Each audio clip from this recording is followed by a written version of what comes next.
विकसित भारत संकल्प यात्रा के तहत जागरूकता रथ दरभंगा पहुंचा और यह रथ दरभंगा जिले के बहादुरपुर प्रखंड के हरिपट्टी पंचायत में एवं बहादुरपुर प्रखंड के कुशोत्तर पंचायत के ग्रामीणों और किसानों के लिए लाभकारी साबित हो रहा है। ग्रामीण खासकर किसान इस रथ के माध्यम से केंद्र प्रायोजित योजनाओं की जानकारी हासिल कर रहे हैं। जागरूकता रथ पहुंचने पर ग्रामीणों और किसानों ने सरकारी योजनाओं एवं खेती के आधुनिक तौर तरीकों के बारे में जानकारी हासिल की। ड्रोन के माध्यम से खेती और उपज को बढ़ाने की जानकारी हासिल करने को लेकर किसानों में काफी उत्सुकता देखी गई। बहादुरपुर प्रखंड के हरिपट्टी पंचायत के किसान बेचन शाह ने बताया कि भारत सरकार की योजनाओं और वैज्ञानिक ढंग से खेती के बारे में जागरूक करने के लिए यह पहल सराहनीय है, जिसमें जो ड्रोन की सहायता से खेती करने के बारे में बताया गया है। इससे खेतों में पानी, बीज और दवा का छिड़काव करने से फसल बर्बाद नहीं होता है, समय की बचत होती है, पैसे कम खर्च होते हैं और अच्छी फसल आती है। इस यंत्र से खेती करने से इसका लाभ हम लोगों को काफी होगा। इसके माध्यम से कई अत्याधुनिक कृषि संयंत्र हासिल कर उनके विकसित भारत संकल्प यात्रा के खासकर किसान इस रथ के माध्यम से केंद्र प्रायोजित योजनाओं की जानकारी हासिल कर रहे हैं। उन्होंने बताया कि भारत सरकार की कई अत्याधुनिक कृषि संयंत्र हासिल कर उनके समूह ने खेती में अच्छा कार्य किया है।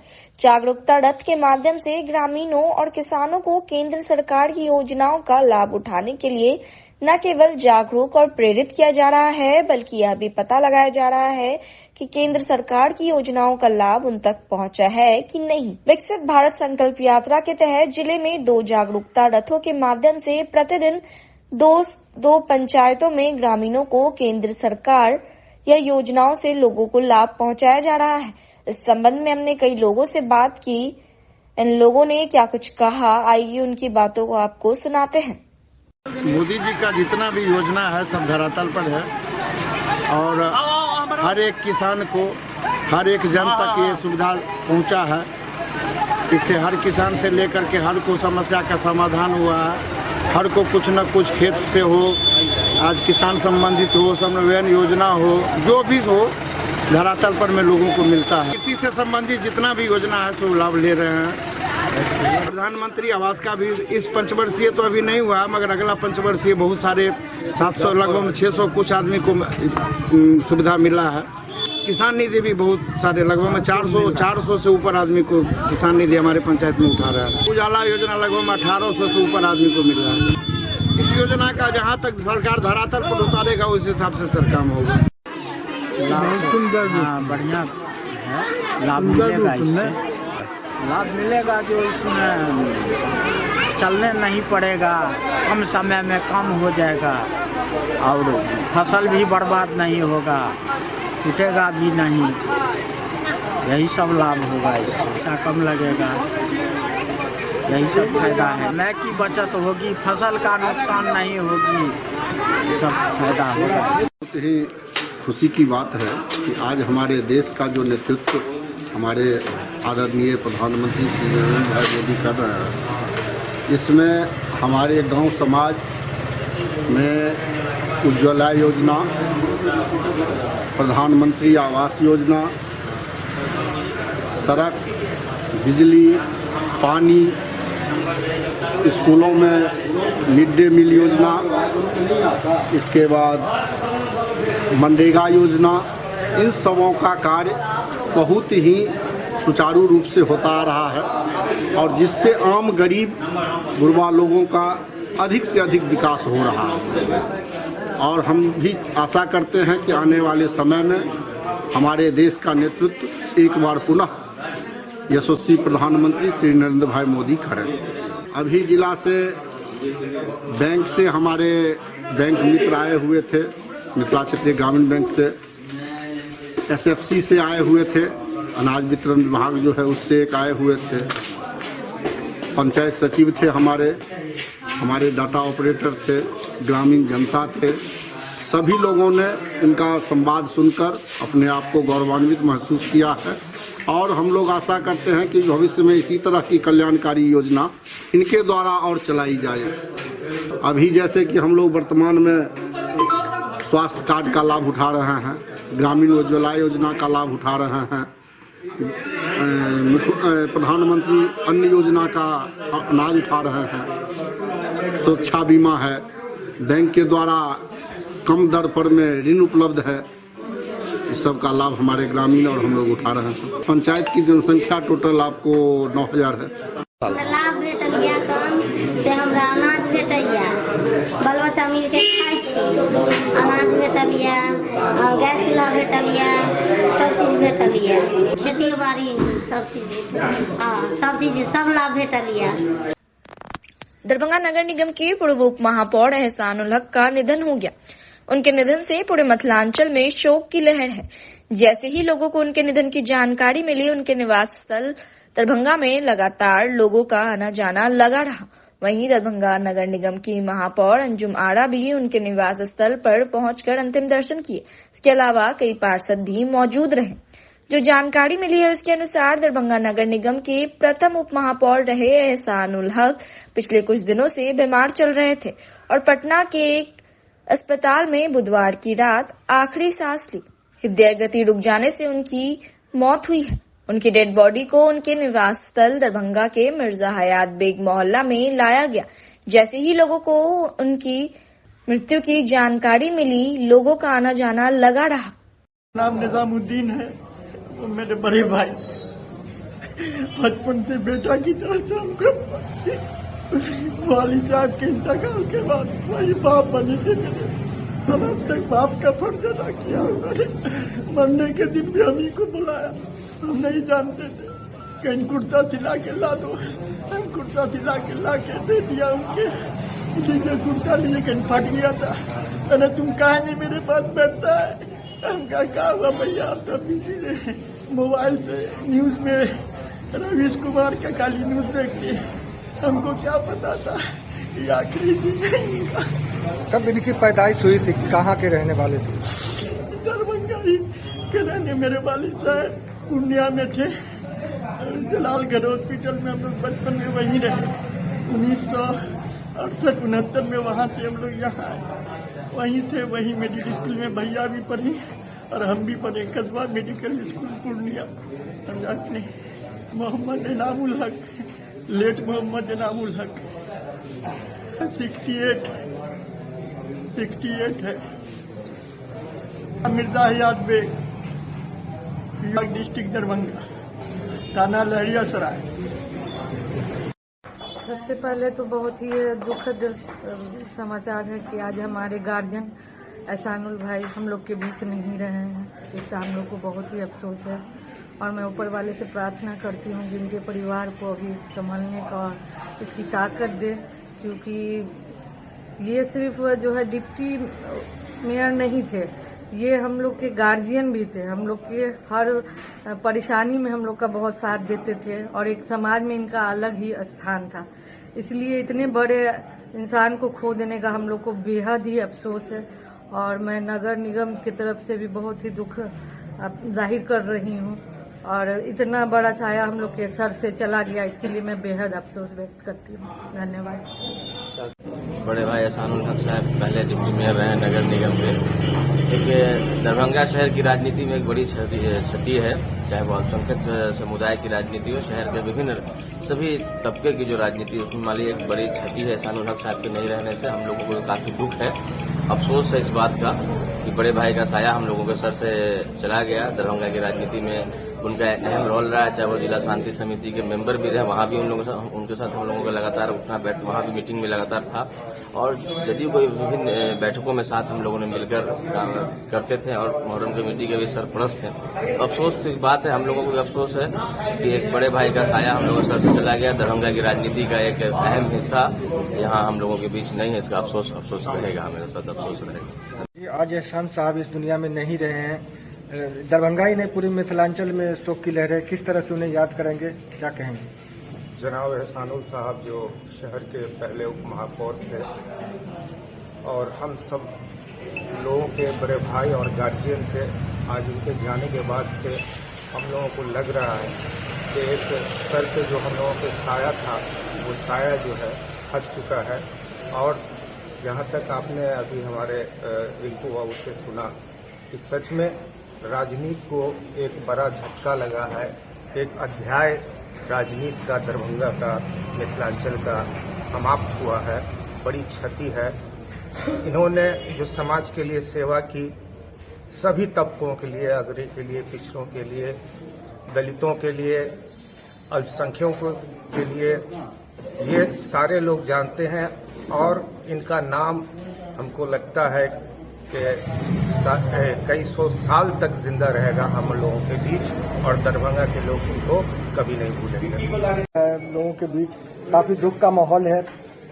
भाई ये पूरे शहर के लिए आज बहुत बड़ा नुकसान हुआ हमारे बड़े भाई एहसान साहब का इंतकाल से। और 82 में नगर निगम का एस्टेब्लिशमेंट हुआ और 89 में ये पहले डिप्टी मेयर वहाँ के चुने गए थे।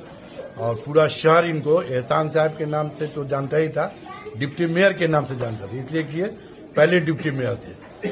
और इनकी सियासत जो भी रही हो, ये इनका टेबल पॉलिटिक्स बहुत जबरदस्त था। और आज हमको ये बात कहने में कहीं से झिझक नहीं है कि जिस तरह से अरुण जेटली की टेबल पॉलिटिक्स बड़ी कामयाब हुआ करती थी, वैसे ही हमारे बड़े भाई एहसानुल हक साहब की टेबल पॉलिटिक्स अपने आप में बहुत कामयाब थी। और उसी टेबल पॉलिटिक्स से ये पूरे राज्य क्या, पूरे भारत में ये पहचाने जाते थे। मेरा नाम मोहम्मद कैसर आलम हुआ, मैं इनका छोटा भाई हूँ और किलाघाट निवासी हूँ।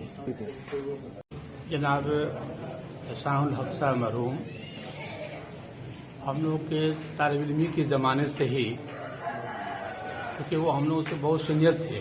भाई नजीर साहब के क्लास फेलो थे, विनोद चौधरी, एहसानुल हक साहब, नजीर भाई, फातमी साहब, ये लोग क्लास फेलो थे, हम लोग जूनियर थे। तालिब इल्मी के ज़माने से ही जो एक लीडरशिप होती है उसके तय वो बहुत संजीदा रहते थे। किसी मसले पर स्टूडेंट के मसाइल को लेकर के आगे बढ़ते थे। यही वजह है कि बाद में वो दरभंगा के वो पहले नोटिफाइड डिप्टी मेयर बने और पूरी जिंदगी उन्होंने समाजी सरोकार में गुजार दी। कोई भी सियासी जमात हो, एहसान साहब हमेशा फाल रहे, मुतहरिक रहे, कौमी जज्बे के साथ काम करते रहे। हम लोगों को बहुत अजीज रखते थे। जब कभी मैं जहाँ जहाँ रहा वो जरूर जाते थे अपने बच्चों से भी, और हाल में भी वो हमेशा फोन करते रहते थे। कोई मसला हो, संजीदा हो, उससे ऐसी बात है कि हम लोग सियासत में नहीं थे, तालीमी शोबे में आए, लेकिन वो हमेशा उसके तय रहे। जब मैं दरभंगा में रहमगंज में पढ़ने रहने लगा तो इत्तेफाक की बात यह है कि उनकी बहन हमारी पड़ोसी हैं। दरभंगा के नगर पुलिस अधीक्षक सागर कुमार का जनता दरबार लगा। दरभंगा जिले के कई थाना क्षेत्र से फरियादी पहुंचे थे। जमीनी विवाद से लेकर मारपीट, दहेज प्रताड़ना आदि बातों की समस्या लेकर फरियादी पहुंचे थे नगर पुलिस अधीक्षक के कार्यालय पर। कुछ फरियादियों से हमने बात की, क्या कुछ शिकायतें थी इनकी, आइए आपको सुनाते हैं। क्या मामला क्या है? वही जमीन है। क्या चाह रहे हैं? वही चाहता है कब्जा करना। दूसरा कब्जा किया हुआ इसमें। हाँ, बलदेव सदा बलदेव सदा। क्या दिक्कत? मतलब डीएम साहब आदेश दिलखिन 4 दू जमीन खाली करबे के लिए, आ थाना मतलब एक दिन गेलखिन आ झूठे के हो हल्ला क के चल गेलखिन। पर्चा मिल गेलै? हाँ पर्चा सब कुछ दे। कितने जमीन के पर्चा? 15 दिन के। कब्जा नहीं मिली ना। की चाहे छी? हम चाहे छी कब्जा हमरा कह दिए एसपी साहब। की चाहे छी? हमरा कब्जा चाहिए, जमीन कब्जा करवा दो। कहाँ के जमीन छै? घरे लंग के। ग्राम पोस्ट की छै? पातिहार पंचायत। अथियर पंचायत। क्या मामला है? रहना चाहते हैं, रहते हैं, बार बार मारता है, पिटता है, दारू पीता है, गांजा पीता है, भांग खाता है। कौन लोग खाता है? पति। आपके साथ मारपीट भी किया जाता है? जी। कौन लोग मारपीट करते हैं? पति करता है, नौने सब करता है। किस लिए मारपीट जो किया जा रहा है आपके साथ, किस लिए किया जा रहा है? वो लोग कहता कि इनको नहीं रहने दीजिए, वो दूसरे लड़की के मामला में है, चक्कर में रहता है, इसीलिए नहीं रहने देता हूँ। अभी आप कहाँ रह रहे हैं? अभी मायके में रहते हैं। कितने दिन से? 1 महीना से रहते हैं। अच्छा, आपका कितना बाल बच्चा है? 3 हुआ है। तो वो बाल बच्चा कहाँ रह रहा है? यही दूगो है। साथे में रख रहे हैं? जी, बेटी ससुराल है। कब से ये मारपीट किया जा रहा है आपको, कितने दिन से? 2005 से शादी हुआ, वही बार बार ले जाता है पर पंचायती करवा कर, वही गलती करता है, वही मारपीट करके आखिर क्या दिक्कत है? कुछ डिमांड, दहेज प्रताड़ना किया जाता है, कुछ डिमांड किया जाता है, क्या मामला है? वो बार बार पैसा मांगते रहता है। क्या कि तुम 1 लाख रुपया लाओ माई से मांग के, तब रहने देंगे, नहीं तो नहीं रहने देंगे। उसको बहनों सबसे ये बोलता है, जो पैसा नहीं देगा ना तो तुम रखो नहीं, तुमको हम दूसरा शादी कर देते हैं। इस पे क्या चाह रहे हैं आप? चाहते हैं ये कि हम लोग का स्थिर रहने देने के लिए। पति क्या रहना चाह रहे हैं? जी, अच्छा से रहने दे, जीने दीजिए, हमको जीना हराम कर दिया। कहाँ, कौन सा थाना क्षेत्र में आपका ससुराल है? मब्बी थाना। अच्छा, पति का नाम? राम बाबू राम। अच्छा, आपका मायके कहाँ हुआ? गंज कबीर चक, दरभंगा के? जी। 7 दिसंबर को झंडा दिवस के अवसर पर राष्ट्र निर्माण में झंडा दिवस का महत्व विषय पर ललित नारायण मिथिला विश्वविद्यालय दरभंगा के समाजशास्त्र विभाग में विभागीय अध्यक्ष के नेतृत्व में झंडा दिवस पर कार्यक्रम का आयोजन किया गया। गुरुवार को मिथिला विश्वविद्यालय के स्नातकोत्तर समाजशास्त्र विभाग में झंडा दिवस पर विभागीय अध्यक्ष प्रोफेसर डॉक्टर शाहिद हसन के नेतृत्व में गुरुवार को कार्यक्रम का आयोजन किया गया। इसमें मुख्य वक्ता के रूप में ललित नारायण मिथिला विश्वविद्यालय के सामाजिक विज्ञान के dean professor doctor Prabhash Chandra Mishra मुख्य वक्ता के रूप में मौजूद थे, जिन्होंने अपने विचार राष्ट्र निर्माण में झंडा दिवस के महत्व विषय पर रखा। मौके पर विभाग के कई शिक्षकों के एवं छात्र छात्राओं ने भी अपने विचार रखे। वहीं विभाग के विभागाध्यक्ष ने मीडिया को कई बातों की जानकारी दी। आइए सुनाते हैं क्या कुछ कहना है विभागीय अध्यक्ष का।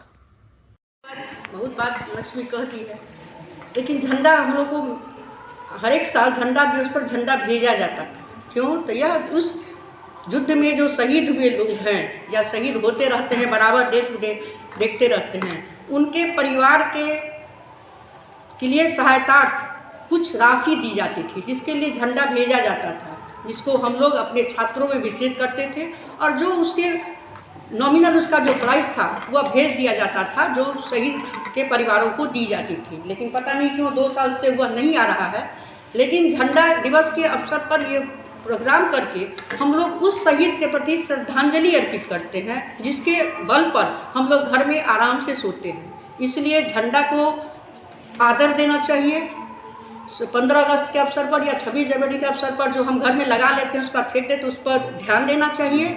और सबसे बड़ी बात कि उसकी महत्ता को हमको अपने जीवन में आत्मसात करना चाहिए है, जिसकी शुरुआत 7 दिसंबर 1949 से हुई। इसे मनाने का कुछ खास उद्देश्य रहा है। हमारे देश के जवान इसी झंडा के कारण अपनी कुर्बानी दे देते हैं, मर मिटने को तैयार रहते हैं। ऐसा जगह ग्लेशियर पर और जहाँ 0 डिग्री -0 डिग्री सेंटीग्रेड तक होता है वहाँ काम करते हैं। तो ऐसे शहीदों जो हो जाते हैं, उनके परिवार की सुरक्षा, उनकी देखरेख के लिए एक फंड का निर्माण किया जाता है, जिसमें पूर्व वक्ता मंजू जी ने बड़े विस्तृत ढंग से बताया कि पहले 2 साल पहले तक वह झंडा का ये आता था और उससे हम लोग बड़े गर्व से अपने गाड़ियों में लगाते थे, अपने कोटों के ऊपर भी लगाते थे, और उसकी इज्जत करना हमारा सबसे पुनीत कर्तव्य होता था। इसी झंडा के कारण हमारे देश के बहुत सारे लोग जो है वह शहीद हुए, और कहा भी गया है शहीदों की चिताओं पर लगेंगे हर वर्ष मेले, वतन पे मरने वाले का यही बाकी दिशा होगा। कहने का आशय यह है कि लोग जानों की आहुति देकर इसी झंडा जो हमारा सबसे बड़ा चीज है, यदि हमारा झंडा झुक जाता है तो हम समाप्त हो जाते हैं। इस झंडा के कारण बहुत सारी कुर्बानियाँ हुई है, और आज भी इसी झंडा को कायम करने के लिए जो है वह सेना लगे रहते हैं। ऐसे ऐसे क्षेत्र में जहाँ रहना मुश्किल है वो अकेले रहते हैं, परिवार से हटके रहते हैं। इसे हम झंडा दिवस के रूप में मनाते हैं। यह जो झंडा दिवस है वो 1949 में 7 दिसंबर को रक्षा मंत्री जो उसमें जॉन मथाई साहब थे, उन्होंने देश के जितने भी जवान शहीद होते हैं उनके परिवार को एक नियोजन के रूप में जो पेंशन देना चाहिए, जो हमारे समस्त देशवासियों की तरफ से मिलना चाहिए कि ताकि उनका जो परिवार शहीद का परिवार रहता है या जो कार्यरत काम कर रहे हैं शहीद सेना में या फिर जो मतलब रिटायर हो चुके हैं, उनको एक राशि प्रदान करने के लिए यह एक योजना के तहत बनाया गया था, ताकि जो हमारे देश में आज 7 दिसंबर आज के दिन जो भी झंडा तिरंगा खरीदा जाएगा, इससे जो पैसा अर्जित होगा वो उस कोष को जाएगा और वहाँ से जो भी देश के मतलब एक परिवार है, उनके जो दिव्यांग बच्चे हैं, उनके जो माता पिता रहते हैं, उनको किसी भी तरह का मतलब सम्मान के तहत एक मतलब मिलना चाहिए। जो इस कोष से पैसा जाता है वहाँ पे उनको मतलब दिया जाता है।